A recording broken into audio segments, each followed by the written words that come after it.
He told ABC in an interview today that he is determined to continue to tackle health care reform with Congress. Take a listen to this. The one thing I'm clear about is that I'd rather be a really good one-term president than a mediocre two-term president. Went on to say he continues to fight. Charles. Well, there's a third option he didn't consider, which is that he could be a mediocre one-term president, and that's what he's been thus far in his first year. And because mediocrity does not usually encourage the electorate to re-elect you, that might account for being a one-termer. I think what's even more astonishing than the result in Massachusetts last week was the Democrats' response over the weekend of how they understood the election.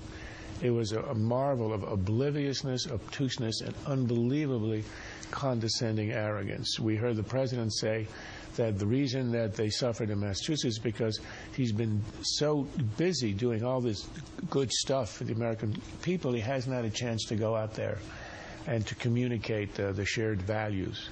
This guy's been on the tube more than Regis. There's a guy who's given more interviews, press conferences, and speeches than any president's the first year in history. There's a guy who gave 29 speeches on health care. Then Gibbs is asked on the Fox News Sunday about the agenda that Brown had laid out in winning the Massachusetts race.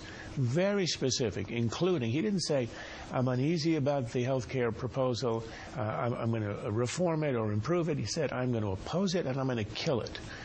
Gibbs says, well, that's not the reason that the people voted as they did in Massachusetts. They were angry against the banks. I mean, this is unbelievable.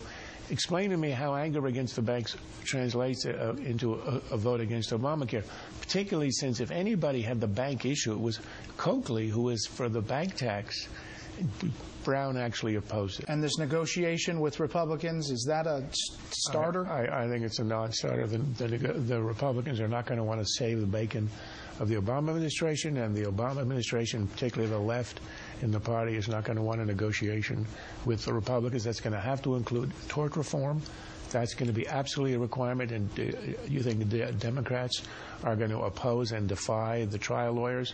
I think not. Well, if they get health care, they would. As confident as you... health care, I doubt it. As confident as you were that health care reform was going to pass, are you shocked that we are sitting here in this position right now? Well, in the absence of an earthquake in Massachusetts, in an unexpected election result, yes, it would have passed. It was saved at the last minute. I don't see a way in which the Democrats can actually recoup and pass anything resembling what now exists in the Senate or the House. Agree?